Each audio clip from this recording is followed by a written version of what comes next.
А вот и кормушечка наша.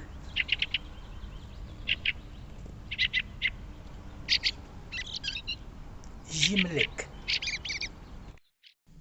Кормушечка. Вот наши гости. Перефразируя классика, скажем, безгә килә кунаклар, безнең кадерле, канатлы дуслар. Знакомимся. Это Синичка. Снег.